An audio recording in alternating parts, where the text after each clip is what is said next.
তো বন্ধুরা, good evening. তোমরা ভালো আছো? আমার শরীরটা ভীষণ খারাপ। অনেকক্ষণ ধরে আমার ছেলেকে বলছি পড়ার কথা, পড়ছে না, আর আমার কোনো কথা শুনছেও না। ঠিক আছে, আমাকে বড্ড জ্বালাচ্ছে। এত কষ্ট করছি, এখন থেকে ও কোনো কথা শুনছে না।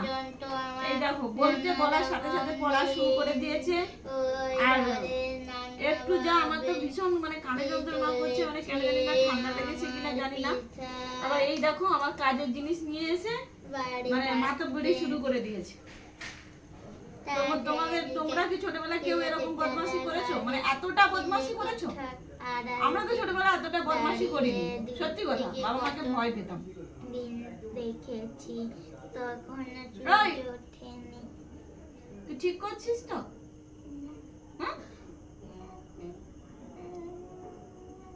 আমাকে জানিস তো কখন থেকে বলেছি? কখন থেকে বলেছি বাবু? চিল্লাতে পারছি না, কিন্তু আমি তোকে বলে দিলাম তো কখন থেকে।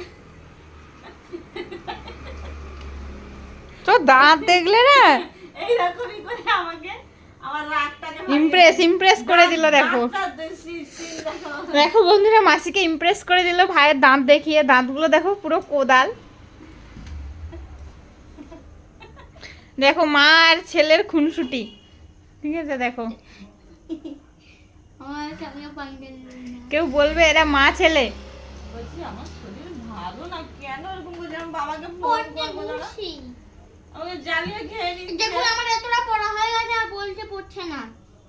কি মিথ্যে কথা বলছে, আমার কি মাথা যন্ত্রণা, কান গোট কোট করছে। তখন থেকে বলছি বাবু আমার শরীর ভালো না, পড়তে বুঝ। সেটা পড়তে পড়তে একটু অন্য মানুষ করে গেছে, এগুলো নিয়ে চলে এসছে কাজের জিনিস। তুই ঠিক করেছিস? হ্যাঁ, সরি বল, কান ঝুলেছি বল। ঠিক করে সরি বল। মারবো কিন্তু। ঠিক করে বল, শুধু ভদ্র হয়ে। দাঁত এরকম করতেছি কেন? এটা জানো তো? খুব ভালো, খুব খারাপ। আমি কিন্তু বলে দিলাম, ওটা দিয়ে কানের ময়লা পরিষ্কার করা হয়, নাকের ময়লা পরিষ্কার করা হয়, আরো দাঁতে যা ময়লা আছে সব তুলে দাও।